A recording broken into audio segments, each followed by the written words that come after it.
Das zu mietende neuwertige 4,5 Zimmer-Reihenendhaus steht in Börsroth. Das im Jahr 1989 erbaute Haus wird über eine Zentralheizung beheizt. Das Gebäude verfügt über eine Einbauküche und 2 Parkplätze.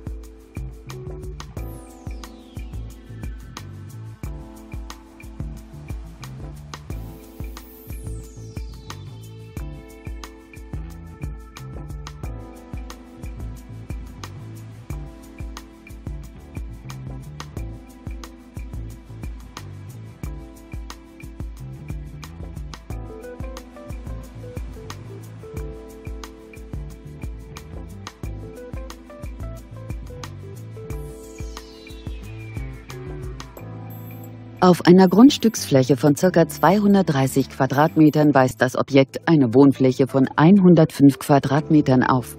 Die Gesamtmiete der Immobilie beläuft sich auf 1.235 €. Wir freuen uns auf Ihre Anfrage per Telefon oder via Internet.